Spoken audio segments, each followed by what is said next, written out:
Hoje nós vamos continuar nossos estudos focados nos pontos da nossa declaração doutrinária. Nós chamamos essa série de estudos simplesmente O que Cremos.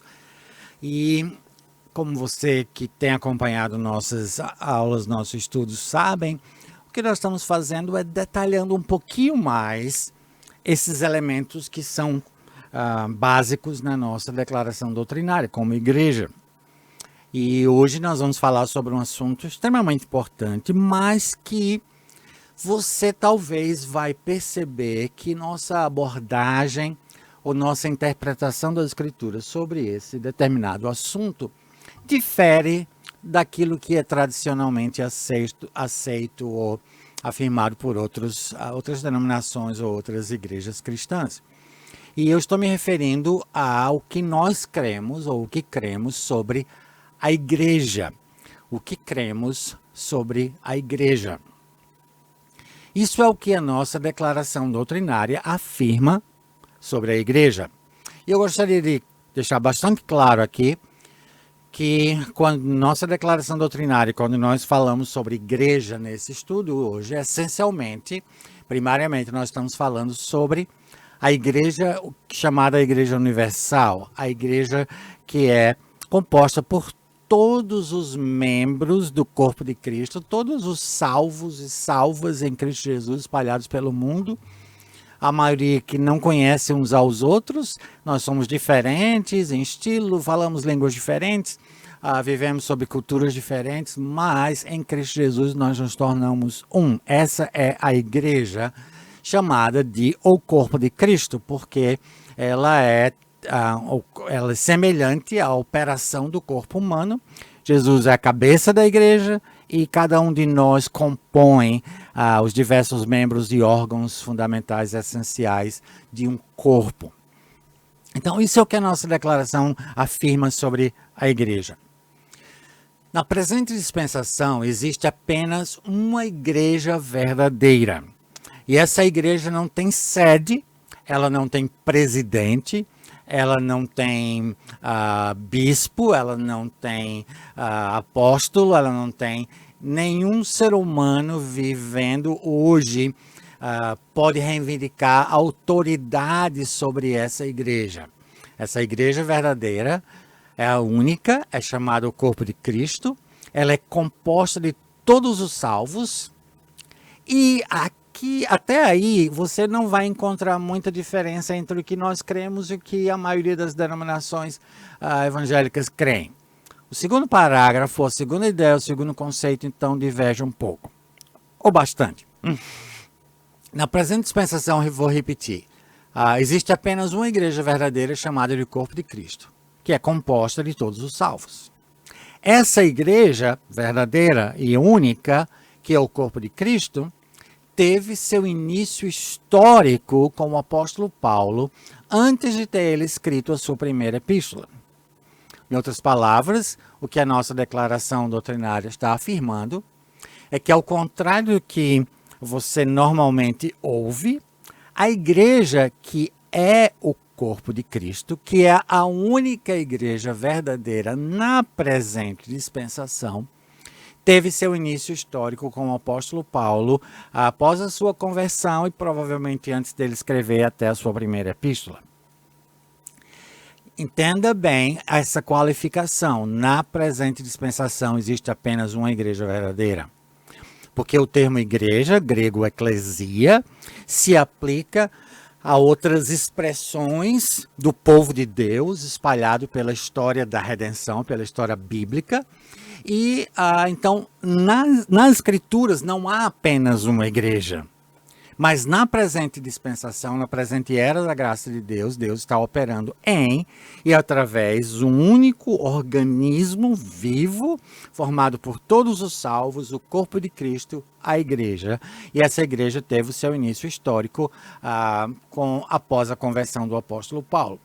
Em outras palavras, nós fazemos parte de uma tradição teológica chamada teologia dispensacional, E um dos elementos fundamentais, essenciais da teologia dispensacional é que nós cremos e afirmamos que a igreja, que é o corpo de Cristo, a única igreja nessa dispensação, é uma revelação paulina. O que quer dizer isso? A teologia dispensacional reivindica que certas passagens nas epístolas paulinas, quando lidas literalmente, ou seja, quando lidas como elas devem ser lidas, afirmam que a igreja é um povo de Deus recém-formado, ou seja, recém-formado quando as epístolas tinham sido escritas há mais de 2000 anos atrás. Então, essas passagens, quando lidas literalmente, afirmam que a igreja é um povo de Deus recém-formado, o que alguns teólogos chamam de uma nova humanidade ou terceira raça. Ou seja, haviam judeus e gentios separados, alienados, inimigos, e em Cristo Jesus eles são trazidos para o seio da igreja, se tornam parte da igreja quando eles creem em Cristo como Salvador, e assim o Senhor está formando uma terceira raça, uma nova humanidade.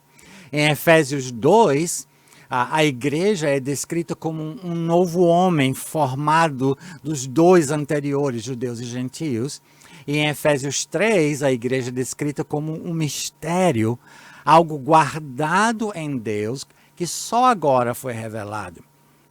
O mistério que o apóstolo Paulo fala, se refere em Efésios 3 e em outras passagens nas suas epístolas, é exatamente a identidade e a natureza da igreja, esse corpo comum de judeus e gentios reconciliados em Cristo, sem privilégio, sem prioridade e sem preferência de Israel sobre as nações gentias. Isso é a igreja, um corpo comum de judeus e gentios reconciliados em Cristo. 2.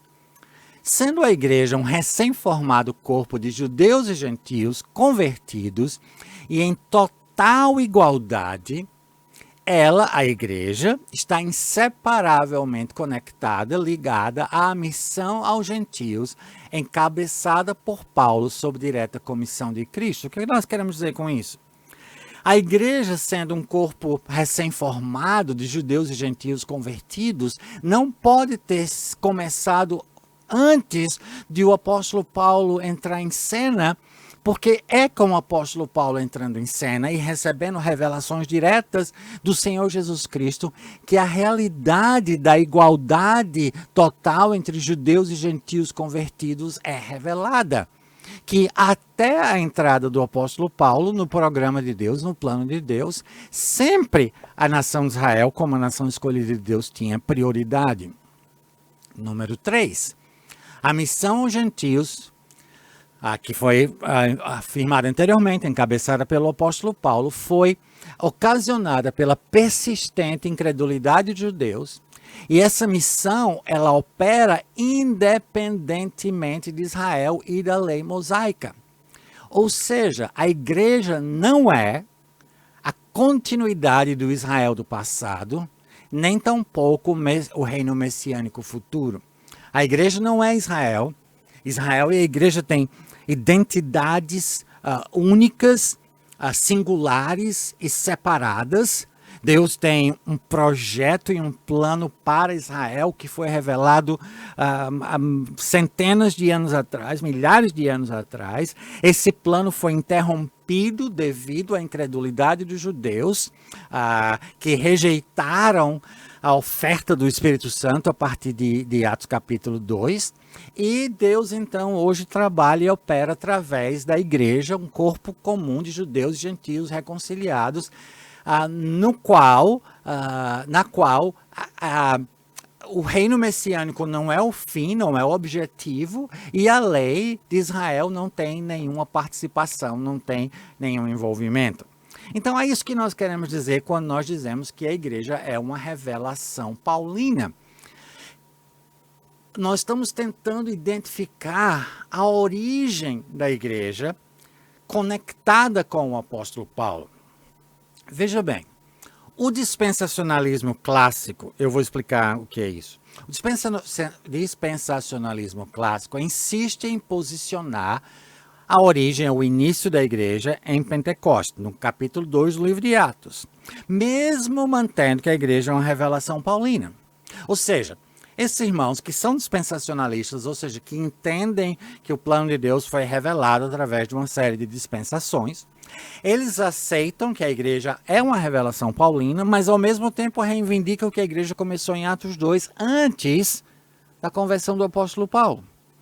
A incongruência, a inconsistência dessa interpretação tem sido apontada por alguns dispensacionalistas, infelizmente uma minoria, reivindicando que para sermos consistentes é necessário afirmar que a igreja, que é o corpo de Cristo, que é o mistério que estava guardado em Deus, que é um corpo comum de judeus e gentios reconciliados em Cristo, o corpo de Cristo não poderia ter começado antes de Paulo e sua missão aos gentios, quando de fato um corpo comum de judeus e gentios reconciliados, independentemente da lei, pode ser encontrado nas Escrituras.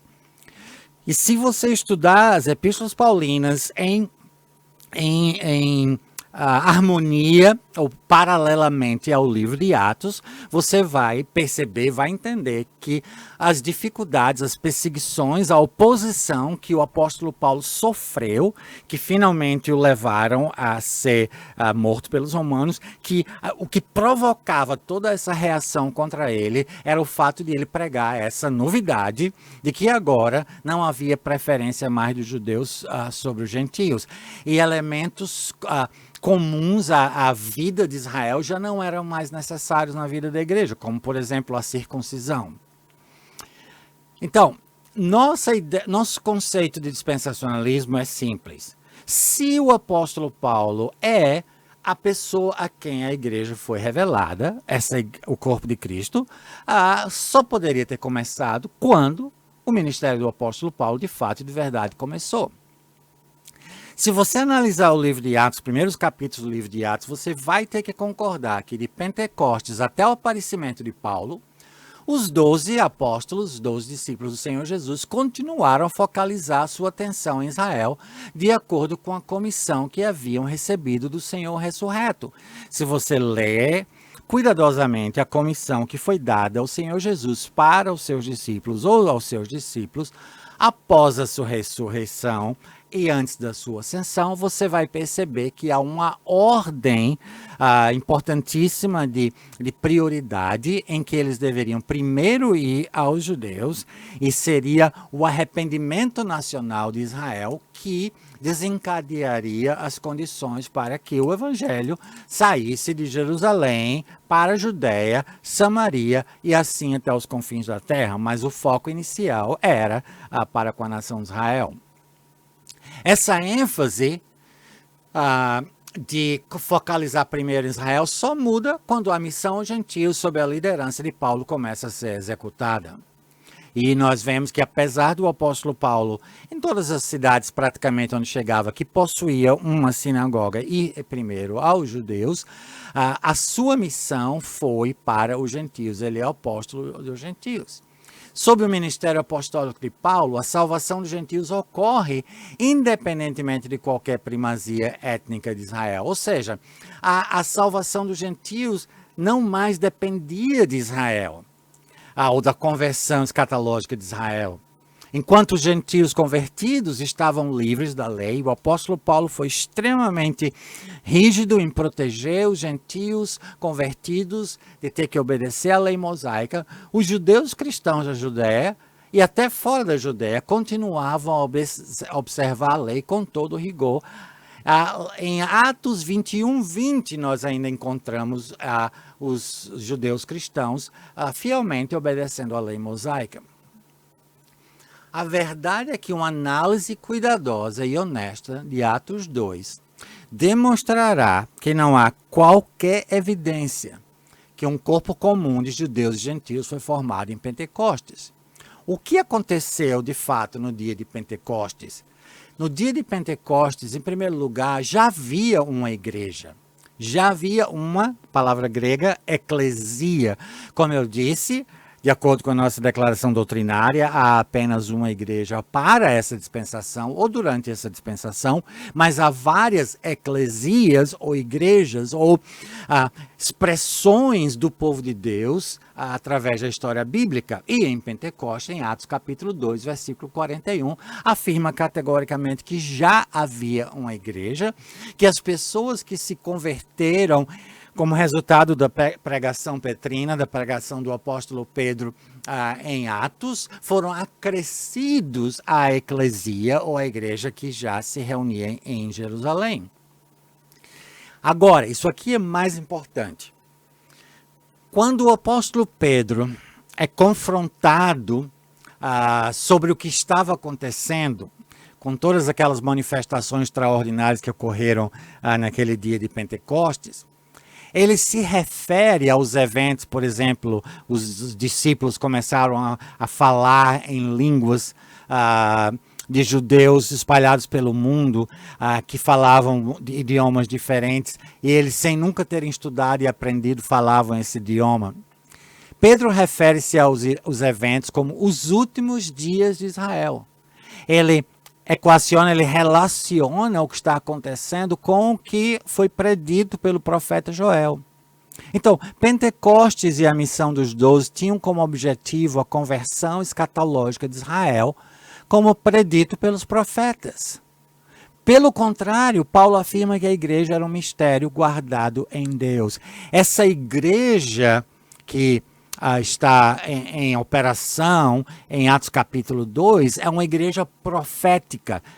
As pessoas que fazem parte dessa igreja fazem parte de uma história profética que se desenvolveu combinando com a morte, a sepultura, a ressurreição, a ascensão de Jesus, a descida do Espírito Santo. E naquele momento, então, as condições estavam se formando para o cumprimento da promessa de que Jesus, como descendente de Davi, reinaria sobre a nação de Israel. Na verdade, nós não temos nada novo acontecendo aqui. Não tem nós estamos diante não do começo de alguma coisa, mas nós estamos no final de um processo profético. Isso já falei mais ou menos anteriormente. A comissão para pregar o evangelho, confiada por Jesus aos seus apóstolos, inicialmente foi focalizada exclusivamente em Israel. Então, o que nós precisamos entender é que em Atos capítulo 2, no dia de Pentecostes, com todos aqueles acontecimentos, o que nós temos ali não é absolutamente o começo de uma igreja descrita como um corpo comum de judeus e gentios reconciliados, como em Efésios capítulo 3 nós aprendemos. Apenas algumas implicações e alguns conceitos finais sobre essa ideia de que a igreja é uma revelação paulina. Número 1, entender que a igreja é uma revelação não previamente profetizada, possuindo natureza e propósitos singulares. Muito importante isso, protege a igreja de tentar praticar a lei mosaica, que só traz frustração e culpa, cumprir as funções de Israel, como tem igrejas que fazem cerimônias como se nós estivéssemos vivendo sob a lei, e implantar ou ser o reino teocrático futuro que Jesus, o Messias, o Rei dos Reis, Senhor dos Senhores, vai, de acordo com a soberana vontade de Deus, implantar no futuro. Como uma revelação paulina, única, especial, a igreja não cumpre as profecias do Velho Testamento. Eu fico achando engraçado quando eu vejo irmãos, será que o coronavírus é o cumprimento de alguma profecia do Velho Testamento? Ou será que a igreja, porque a igreja agora está fazendo isso, é cumprimento? A igreja é um período na história bíblica que estava guardada em segredo. As profecias do Velho Testamento não se referem à igreja, referem-se a Israel. E vão ser cumpridas quando a igreja for removida da história da redenção nesse planeta e levada para a presença do Senhor. Uma série de dinâmicas singulares está envolvida nessa diferenciação entre igreja e Israel. A função, a composição, a origem, a autoridade revelatória ou reveladora à autoridade apostólica. Israel tem uma função, uma composição, uma origem, uma organização e um revelador distintos da igreja. A função, a composição e a origem, a organização e o revelador ou a autoridade apostólica da igreja são distintas de Israel. Isso tem que ser compreendido para evitar confusão. 3. Enquanto o propósito de Deus em Israel era estabelecer uma nação teocrática, ou seja, que Deus mesmo era o rei dessa nação, enquanto o propósito de Deus em Israel era estabelecer uma nação teocrática preliminar e exemplarmente, ou seja, antes de Deus realmente fazer isso com todo o mundo, ele iria fazer em Israel, e esse era o propósito de Deus, que Israel, claro, desobedeceu. E era também para exemplificar para outras nações o que é que significa uma nação teocrática, uma nação governada por Deus mesmo. Isso era o propósito de Deus para Israel, para a nação de Israel. O propósito da igreja é completamente diferente. O propósito da igreja é evangelizar o mundo e estabelecer igrejas locais. O propósito da igreja é anunciar o evangelho, compartilhar as insondáveis riquezas da graça de Deus e plantar e multiplicar igrejas através desse planeta. A era da igreja permite que o evangelho de Cristo seja anunciado a todas as nações, sem qualquer ligação com Israel, com o sistema ritual e social mosaico e sem qualquer mandato de estabelecer o governo monárquico do futuro reino messiânico. Ou seja, a igreja é livre para se espalhar por todo o planeta sem a necessidade da lei, do sistema ritual ou social que vem com a lei de Israel, sem se preocupar em estabelecer o reino. É por confundir essa missão da igreja que tantas vezes, através da história da igreja, os cristãos têm se envolvido com política, achando que precisam converter o presidente e os ministros para que o reino de Deus possa ser estabelecido na terra.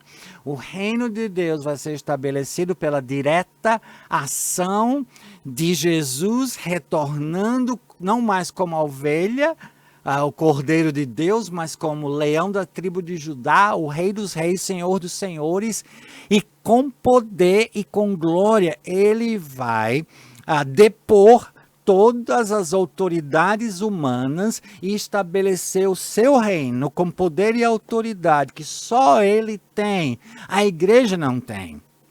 É por isso que no Brasil e aqui nos Estados Unidos, nesses últimos 5, 6 anos, a igreja tem se comprometido e tem se envolvido com política e políticos para o detrimento da igreja, por causa dessa confusão teológica de achar que a igreja é o reino, que a igreja tem a função de estabelecer o reino de Deus, quando na realidade isso não foi o propósito de Deus, esse não é o propósito de Deus para a igreja. O propósito de Deus para a igreja é evangelizar, pregar o evangelho, estabelecer igrejas locais e através dessa organização, a igreja local, que faz parte do organismo, a igreja universal, nós então sermos instrumentos de bênção, de compaixão, de misericórdia, de serviço para a comunidade, para a humanidade, não através de um sistema político que jaz no maligno, um sistema político que é corrupto e corrompido, porque não é algo que Deus estabeleceu, não é algo que Deus criou. Então, entender que a igreja não é Israel e não cumpre os propósitos de Israel, livra a igreja, ou deveria livrar a igreja de todas essas dores de cabeça. Finalmente, sendo a igreja uma revelação paulina, Paulo é a autoridade apostólica bíblica para a igreja dessa dispensação, no que diz respeito à natureza, organização, propósito e futuro da igreja. O que nós queremos dizer com isso é muito simples. Da mesma maneira que Moisés foi um instrumento de Deus para revelar, através da lei mosaica, dos 10 mandamentos, da lei mosaica, das instruções de sacrifícios e culto e rituais, o apóstolo Paulo foi escolhido por Deus e foi enviado por Deus com a missão de ser a voz apostólica para a igreja dessa dispensação que é o corpo de Cristo.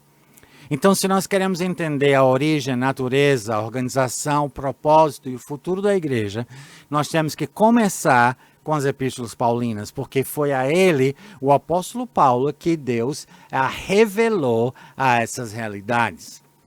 Então, isso é o que nós cremos sobre a igreja, que na presente dispensação existe apenas uma igreja verdadeira, chamada de o corpo de Cristo. Ela é composta de todos os salvos e teve seu início histórico com o apóstolo Paulo antes de ele ter escrito a sua primeira epístola. Assim sendo, nós cremos que a igreja é uma revelação paulina. Eu gostaria de reenfatizar o fato de que, como nós tentamos manter essas lições no máximo na casa dos 30 minutos, e hoje vai ser menos do que 30 minutos, mais uma vez, é impossível ler todas essas referências e todos esses versículos, mas se você tem realmente interesse em que essas lições sejam estabelecidas na sua mente, no seu coração, no seu entendimento, eu recomendo, leia todas as referências, reassista o vídeo, faça anotações. Se você gostaria de uma cópia do PowerPoint que eu uso, eu posso mandar sem problema nenhum. Mas eu preciso ouvir de vocês as suas perguntas, seus comentários, se vocês não entenderam alguma coisa, se algum verso, algum versículo ficou confuso. E é preciso que você realmente tenha essa participação por si só, senão as lições que nós estamos dando através da internet não vão ter o efeito desejado, o efeito que nós gostaríamos. Que o Senhor abençoe cada um de vocês ricamente. Hoje lhes conceda uma noite de paz e descanso, preparando-nos para viver mais um dia amanhã, para a honra e a glória daquele que nos chamou para ser seu filho em Cristo Jesus.